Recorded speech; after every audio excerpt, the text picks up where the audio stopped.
Welcome into episode 14 of Ramie and Drew live after the Bucks and the Suns. And what was the final in this one, Drew? I have the box score up in front of me. 114 to 106 as they fall to the Phoenix Suns, and they fall to 1-4 now in the Doc Rivers era. I don't know. I don't even know what we do with this one. You started the night with no Dame, no Brooke. You ended up halfway through the second quarter with no Chris. There was no Chuck.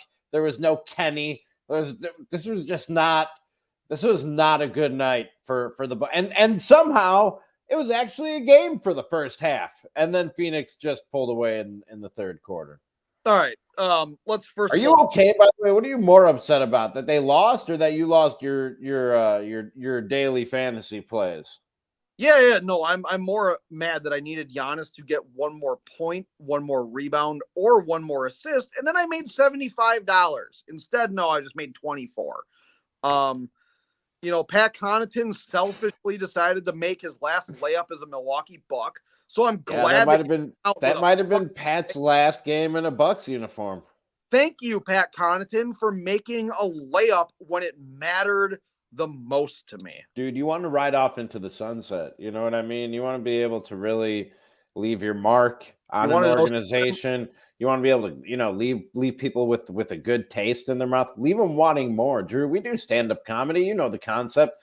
Leave them wanting more. And that's what Pat Connaughton did. He left you wanting a lot more from him. If I would have hit on my bets, if he would have passed the ball to Giannis or let Giannis pull down a rebound, I would have paid for his Uber to Mitchell Field to get the fuck out of this goddamn state. If I would have hit $5, I'd be like, maybe I don't need new gym basketball shoes. Maybe I'm just short enough that I can be like, oh, what, the shoes aren't going to make a goddamn difference. But no, those 24 made tonight because of Pat instead of the 75 I would have made. Yeah, that's going towards fucking Dame 8s. So thanks. Maybe I'll never hit a jump shot again, but I'll also never have to. Who's wearing number 24 when Friday rolls around? It's not Pat Connaughton. We don't know that. I think we don't know that for sure. Here, I'm going to go 80% Bobby Portis is still on this team, and I'm okay with that. Bobby Portis, I'm like 80%. I'm like, all right, like I don't know what John Horst has cooking. I don't know that Bobby necessarily gets traded. I think Pat Connaughton could get traded for concessions. I might get stale popcorn the next time I'm at the Fiserv Forum for whatever the fuck we get for Pat Connaughton, because God damn it. Again, it's like clockwork, man. Like the amount of times that guy leaves his feet on a pump fake from a player that is not that good at basketball. Like, and I get these guys are in the NBA. They're all better than me. They're better than everybody I play basketball with. I fully understand that. I don't know. You're getting your Dame 8s.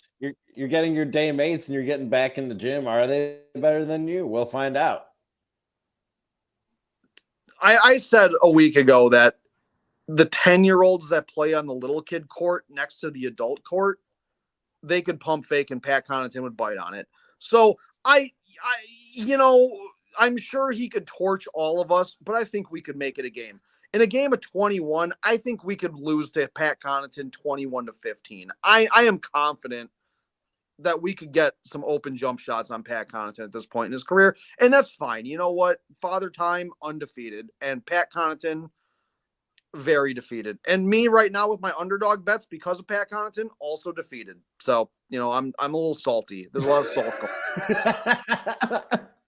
going. I mean, I hope it's not anything serious with Chris. They're saying it's not anything serious with Dame. Yeah. Brooke Lopez missed the game because, he had a baby. Did he deliver the baby himself, or did his wife deliver the baby? He really has to miss a game.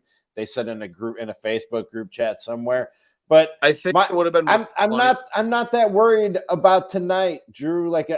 And I know we keep on saying this, and maybe we're delusional, and maybe we're fooling ourselves when we keep saying this in losses. But I don't feel that bad about tonight, and I'm not going to get upset about 1-4 in the Doc Rivers era or start to panic.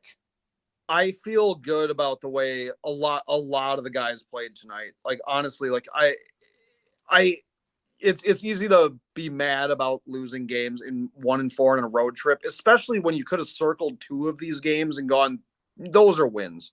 And that was Portland and Utah. Dallas, I was like, that could be a shootout. And, you know, we won that game pretty convincingly even after falling down by 26 points. The Denver game I thought was going to be a struggle. I mean, going into Denver is always a struggle. Phoenix is a struggle because you got that moron, the guy, he's got like a gecko tattoo and he counts dollar bills. You got that moron. That's distracting because he's stupid. And then you gotta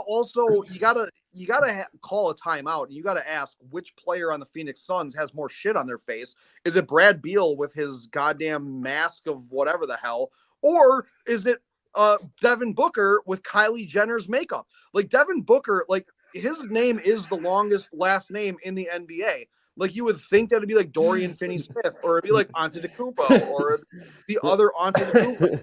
But no, it's actually Devin Booker Jenner. Fucking Kardashian. That like there are more hyphens in his last name, and there's more sponsorship on LaMelo Ball has to cover up the tattoo for his La France brand that he has, but Devin Booker's allowed to just walk out there with Kylie Jenner's mascara on, and then every time he gets smoky eyes, and that's how they know, because now they got chick referees. And I don't want this to be a woman bash podcast, but god damn it, dude, we got lady referees and like, oh, Devin's a little bit smoky. And you want to know something? I knew 3 Devins in high school, and around prom time they were smoky too. So you let them go to the free throw line, you give them a I totally understand it.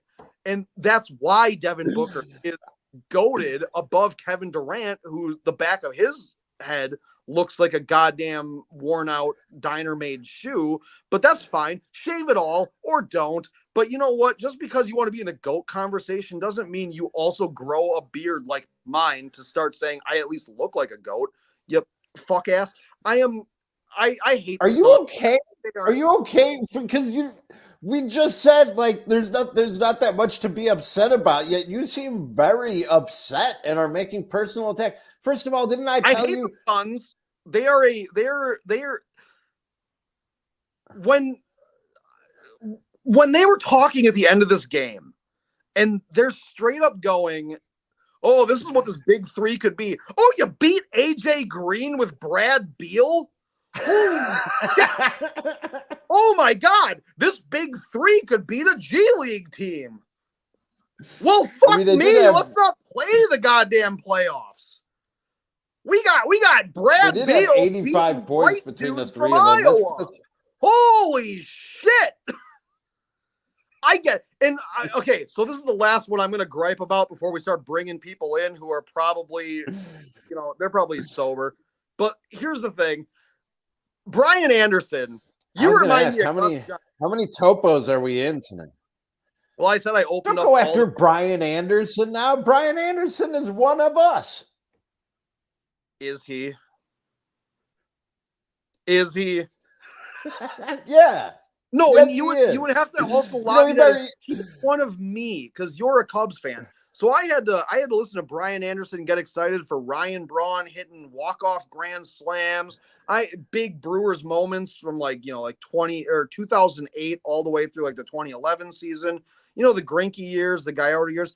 And Brian Anderson, you know what? You're a professional. You're a wonderful guy. You're great at your job. You're so good at your job. You're basically a fucking robot when it comes to everybody but the Milwaukee Bucks, because he is exactly like in 2019 when Gus Johnson was calling our game on Fox Sports Wisconsin against the Toronto Raptors when Kyle Lowry hit the first big shot of his goddamn 25-year career or whatever he's at this point. And he hits the first time Kyle Lowry doesn't choke in the playoffs. And Gus Johnson is like, oh my God, he fucking hit the shot. And good for you, Gus Johnson, that you were on a Milwaukee Bucks telecast and you were so happy the Toronto Raptors gave us the knockout punch that you celebrated it in front of all of the Bucks fans. So again, Brian Anderson, you've been in Milwaukee. I know you don't say Milwaukee like the rest of us do because we don't pronounce the L here because we're too drunk to do it. Okay. But the thing is, Brian Anderson, he loves the Celtics. Oh my God, is he hard for the Celtics? That guy loves St. Patty's Day more than the Irish. That fucking guy. And then he sits here and Giannis You are has so as good angry as KD. tonight. No, What KD happened? Kevin What Durant- happened at the build your own burger bar that you went to tonight that you're so angry? You said the burgers were great, right? You had a few drinks. You didn't get into a fight with your girlfriend or anything, dude. Everything should be great. What are you so angry about? They lost. Like I said, they lost. They didn't have. It was Giannis against the world, and it was still a close game for almost 3 quarters. And you want to know something? Why are you so upset? Why are you attacking people personally on this show tonight? Good people. Because Devin Booker is a good person from everything I know. Brian Anderson is a good man. Devin Booker got and one of Milwaukee's own. Devin Booker was given 7 fouls in the NBA Finals. He was allowed to do all sorts of bullshit. That's now translated into Kevin Durant getting into Chris Middleton. Superstar Chris Middleton. Well, guess what? Now Chris Middleton, he might miss a certain amount of games that he's now also not eligible to win MVP this year. So great. Now Chris Middleton is in the same conversation as Joel Embiid. Thanks, Kevin Durant, you dirty, dirty player. But Brian Anderson, I really back to Brian Anderson. Brian Anderson he has no enthusiasm for and Giannis just Euro stepped through 4 people and dunked the ball. But Kevin Durant dunks on AJ fucking Green. That's his middle name, by the way. His name is probably who cares? His middle name is fucking. Yeah, AJ right now. AJ fucking Green. He Euro steps and then Kevin Durant dunks on him and flexes at Malik Beasley. And they're like, oh, it's the greatest play of the year, everybody. Change your underwear. Holy shit. And it's like, but then Giannis does something more impressive. And he's like, yeah, ho hum. Well, Milwaukee is on a 2-0 run in that last possession. Fuck you, Brian Anderson. Don't come back to Milwaukee this year. I would rather Bill Schroeder get hammered and call a Brewers game by himself. You don't want drunk Bill Schroeder calling a game by himself. You are speaking emotionally tonight. I'm just going to chalk up everything you're saying tonight as just you being emotional and one too many Topo Chicos. That's what I'm chalking up this evening to. It was Guinness at the bar. It's Topo Chicos at home. Oh, really? Guinnesses? Yeah. A few Guinnesses, huh? 4 of them. Jesus Christ, dude. And they were good. They're the right temperature. Listen. Also, shouts out to those dudes at the bar who took down our information to watch the show. So, like, good. Hey, they're getting a great first impression tonight. Ramie, they also didn't know, first of all, man, my selling point is always, hey, like my co-host, he was on 1250. He had like a great radio show during like the prime time, yeah. And they're like, these guys were so young that they were also like, oh, we had sports talk radio in Milwaukee. And I was like, yeah, once upon a time. We really did. It was there. It was the same way that you listen to Florence and the Machine. You just turn on the radio and it's there. We're bringing it back, though. We're bringing it back with the Ramie and Drew show. Like the Taylor Swift of sports talk radio, Ramie. Thank you, dude. I appreciate that. I got nothing else. I don't know. Who do I want to shit on now? I'm coming out with an album called The Tortured Host Society. What were you saying? I don't know. Something about Yusuf Nurkic. I didn't bet on him tonight. At what point do you start to, because like I'm looking over, I have 2 monitors, Drew, because I'm fancy like that. And I'm looking over here at my Twitter timeline and like people are already, and it's Twitter, so I don't know how much stock you put in it, but I'm seeing a lot of people like taking victory laps on the Bucks and the fact that they're 1-4 during the Doc Rivers era. At what point do we start to go, uh-oh, maybe this wasn't the right move? Not necessarily changing the coach, but choosing Doc Rivers as the coach. No. Or at what point? Let me ask. Let me ask you this. At what point? I'll change the question a little bit. At what point do you go? Do we expect to start to see the the results that we want from the Doc Rivers hire? I guess that's a better question. I'm going to say after the All-Star break, honestly. That's what I was thinking too. So I don't buy for 1 second that Doc was not consulting on this team. I don't buy that Doc had no idea of what he wanted to implement. I think it's a matter of him actually implementing it. And like I said on the last episode we did with Nathan, that I really liked in that Dallas game, because that was the first game that we had a practice before the game, that when Dame and Giannis came out of the game, that that Doc talked to them about, hey, I'm like, good job doing what you guys did. Like, we worked on this and stuff. Obviously tonight, no Brook Lopez. That's a huge game changer. I don't care what people say. People call him Brooks Lopez. People want to talk about him being 35 years old. Oh, yeah. Dude, Brook Lopez changed the complexion of that defense. He's an awesome addition to this. If we win another championship, Brook Lopez, that number 11 will be hung up in the rafters too. Okay, along with Giannis and Chris, who are already going to be there.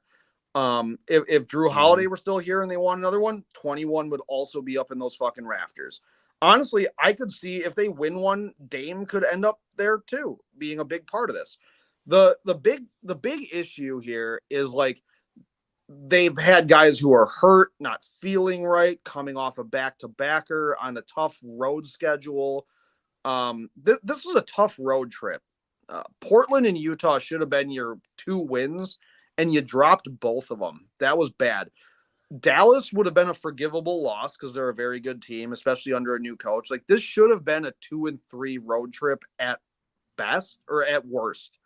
And now we're 1-4 on this one, and we beat one of the better teams we had to play. I do think Dallas is better than Phoenix. I think they're a more true tested version of what their final product is. Portland is all young guys trying to prove themselves the same way Detroit is, the same way like the Spurs are. Like, these are guys fighting for their lives to stay in the league. And Portland beat us, and that was a problem. And it was sloppy play at the end. It was bad decision making at the end. We weren't at full strength tonight. And then Chris Middleton, he came out playing very well tonight, and he got hurt because Kevin Durant's a dirty player. He's been a dirty player for 29 years or however long he's been in the league. He used to have a full head of hair, and now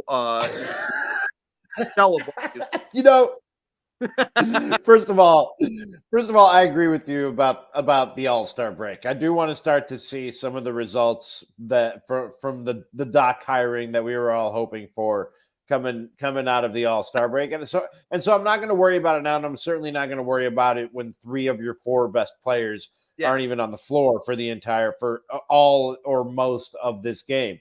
But you just mentioned we had Nathan Marzian earlier. We did an episode earlier today. It's up right now. Follow us on YouTube, on Spotify, and on Apple of the Green and Growing podcast. And it was such a good, like, level-headed, like, almost, I would say, intelligent Bucks conversation.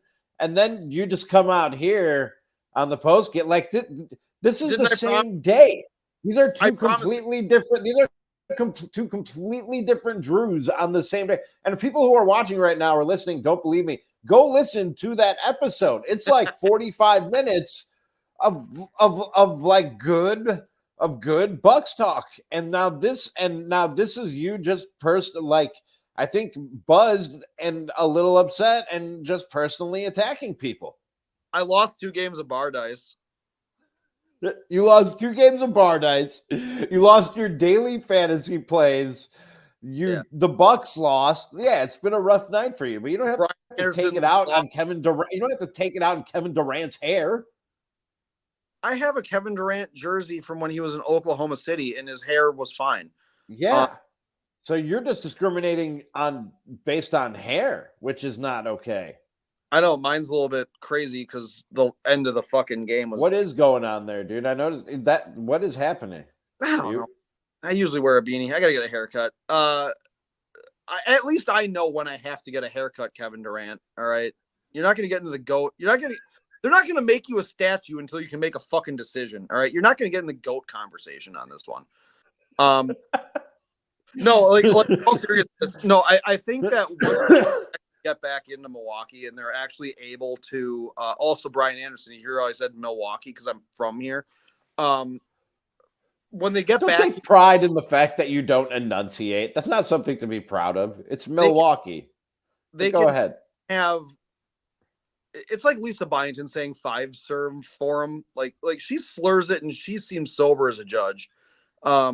It's fine. I like Lisa Byington. She's fun. But I think that once the players are allowed to get back, like they get back in their own beds, they can, have time with their families and they can actually get in the lab and actually work on this stuff. And then, they're going to have the All-Star break to get healthy and stuff. I think that's when we see the results, because even though I came out trying to be, memeing and being angry and shit about things, this game was not a total disaster. The Utah game was not a total disaster. And the Portland game, honestly, the Portland game was the most disappointing one of the 5 on this road trip, because that was a game that we beat ourselves pretty badly in with just dumb decisions.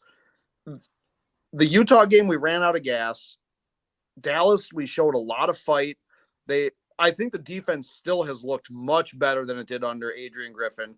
And when we get the full strength, Dame, Giannis, Chris, Brooke, and then Malik Beasley, honestly, tonight, again, great defense. I thought his defense was really good tonight. He's not as bad as what, if guys like Cameron Payne and like Malik Beasley are playing defense at this level, and it's in losing efforts, but we don't have our starting 5 out there, because you got to have your starting 5. They're going to be fine. This loss doesn't. I thought tonight was a great night for Giannis. 34 points in 38 minutes, including he had a 3, he had 10 rebounds, 6 assists. I mean, he almost put up another triple-double. And another really positive night for Malik Beasley. And man, I keep saying, first of all, they've been a top 10 defensive team since they fired Adrian Griffin. Now they've fallen into the bottom 10 offensively, which is odd. But I don't worry about this team scoring once the ball gets rolling. Like, you got Giannis and you got Dame and you got Chris. You just need to and not even like become a top-notch defense, but you just need to fix the defense to a certain level.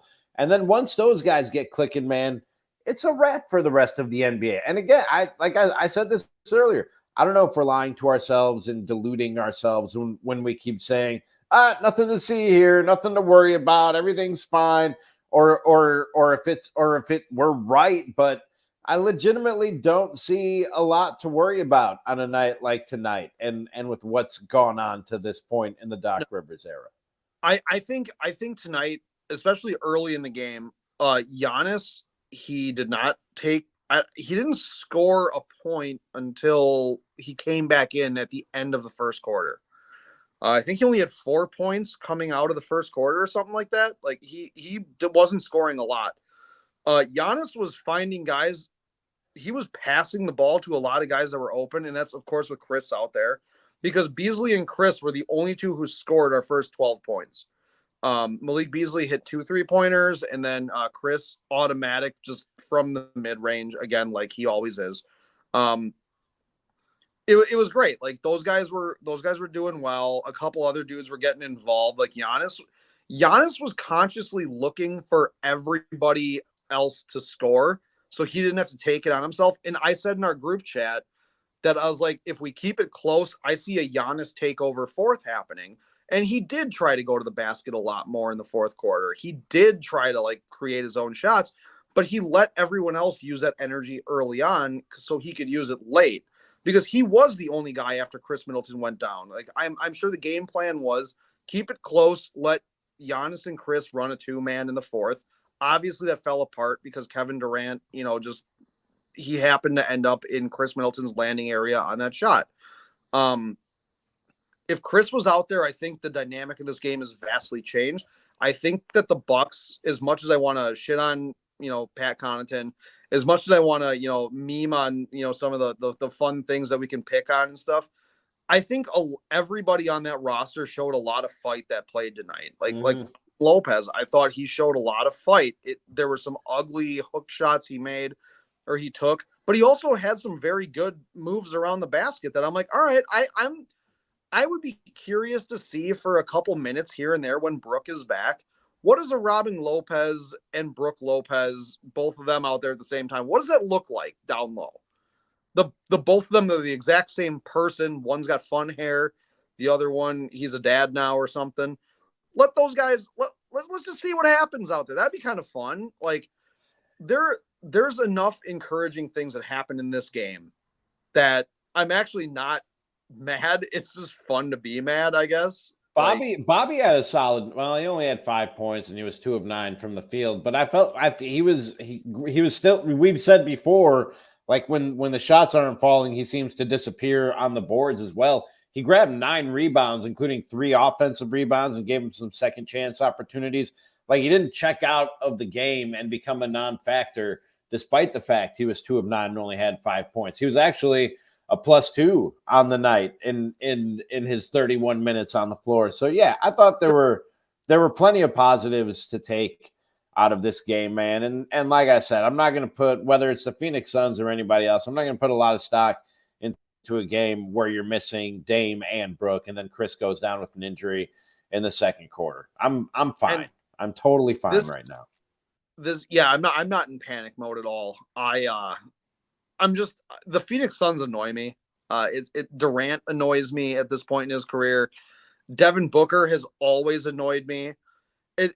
Devin Booker is on the same level of bothering me as like Jason Tatum. Whenever Jason Tatum like tweets about how, oh, Kobe would love this. Kobe, it's like, fuck you, dude. Kobe would think you're a bitch. Okay. Like, okay. All right.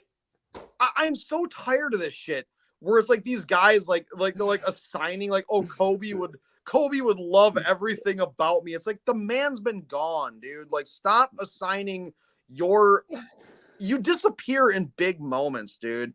Like I'm sorry. Like the biggest highlight of the Milwaukee Bucks, like honestly, is Drew Holiday strips the ball away.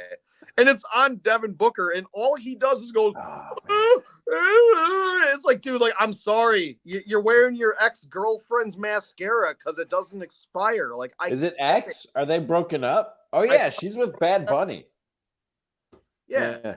I thought her, sorry, her. I shouldn't assign a gender to Devin Booker. Him, and her broke up after the final. Right. Yeah, you're right. How are you going to get a ring from a guy who can't get one? All right. That's the problem. You know, we had steered this conversation back into like, you know, a reasonable, level-headed, non-emotional. I'm not allowed to be happy about 2021. I'm not allowed to be like, hey, you know, it was fun when Devin. You had to close things out by saying by rubbing it in that he broke up, that his Jenner girlfriend broke up with him, and Kobe Bryant would think he's a bitch. There's no need for this, but I fine. Like Kobe Bryant wouldn't let a woman leave. All right. Bucks fall to the Suns 114-106. This has been episode 14 of Ramie and Drew Live. Find us on YouTube and Spotify and Apple. And seriously, go back. I thought it was really, I know we're only 14 episodes in. One of our best episodes earlier today with Nathan Marzian talking some Bucks. Go back and check that out. Follow, subscribe, like, rate, review, do all the stuff to help us grow this thing and keep on chugging out more and more content for you here on the Ramie and Drew show. No new show tomorrow. Drew and I are going to head to Madison and try and get on the open mic at Comedy on State. So if you're in the Madison area, you can come check that out if you want. Yeah. I hate the Suns, dude. All right. They make me mad. All right. Yeah, we saw it. They bring out the worst in you, but the best in you will come out again on Wednesday, Drew, when we bring you another live Ramie and Drew show. Wait, you mean Thursday when we play the Minnesota Timberwolves, who are very good? Wait, yeah, tomorrow is Wednesday. Yeah, Thursday. Yeah, we'll be live after they take on the Timberwolves. Honestly, that's honestly gonna be a fun game. That'll be a true barometer, I think, of where we're at. because Brooks gonna be back for that game. You would hope so. Yeah. How many days of paternity leave does a guy get? Well, no, but it's just it's a home game, so he's at least probably. I would assume he's back in Milwaukee, right? Like, I think so. Yeah, I would assume so. Isn't his? I mean, I don't know a whole lot about his fiance. Obviously, like I'm not checking up on that shit, but like I would assume she's probably from here, right? Like, I don't know. No, either way, like hopefully he's here or he moved up here. I mean, that'd be cool. Like, it would be nice to have Brooke back against. I mean, the Timberwolves are a really good team. Yeah, they're a team that doesn't bother me. So like we could do a live stream after that game, and I'm going to be vastly different because I think I was talking about Karl Anthony Towns getting traded. I'm like, they should get rid of him at some point. No, I was wrong. They're great with him. Putting Rudy Gobert across from him, fantastic. Anthony Edwards, he's one of my favorite players to watch. I love Anthony Edwards. He's one of my favorite players. Yeah, he's right up there with Giannis and Dame. I would really hope that everybody's back. I could see if Chris doesn't play. I would just love for Dame, Giannis, and Brooke to be out there. That would kind of be my dream scenario right now.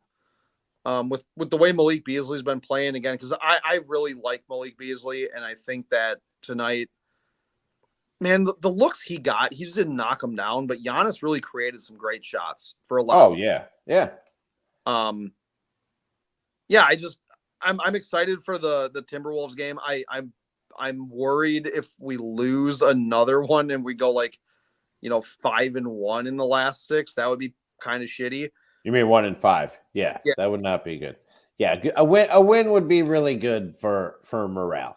Would be really good for morale. And beating a very good team, because the Timberwolves are the team that everyone's been kind of waiting to come back down to earth, and they keep chugging. They're a good team. Drew, you said it. Dallas is a team they could see in the finals should they make it that far. I think the Suns are a team that they could see in the finals should they make it that far. And I think that the Timberwolves are a team that they could see in the finals if they make it that far. If we wanted to do this, I don't think I honestly think out of the West it would be the Clippers. I think I think it's pretty wide open in the West for sure, and in the East I think you got it's still the Bucks and the Celtics. I think it's Bucks and Celtics. We got to definitely tighten up some things here and there. Celtics are probably the Eastern Conference Finals, especially because Embiid's out for now a few weeks. So 76ers are going to fall down a little bit. I could see Cleveland jumping us in the standings, honestly. Cleveland's number 2 in the stand. I think they went to the 2 seed tonight. Yeah. And the Knicks win tonight. I know I took Brunson on the under, and I won that bet. So nice. But no. All right, Drew. Oh, you have more? I was about to wrap it up. I don't think Timberwolves are a serious finals contender this year. No, it's still early in their window, but I think their window is open. I think that if they're hot at the right time and make a good run, I don't think it's out of the realm of possibility. Well, it's the same thing as OKC, because I think that both of those teams right now, they're young and they're hungry. I like both those teams. Yeah, I love watching both of them. I think they're young and they're hungry. They got a lot of guys that I really like watching play. But I think that when the vets get to go at them, I could honestly see the Lakers putting out both of those teams. A healthy, don't worry about the Lakers. AD, I think, could honestly knock out both of those teams just out of sheer experience. And I could see Ant getting rattled, because Ant's one of my, I said, he's one of my favorite guys to watch in the league.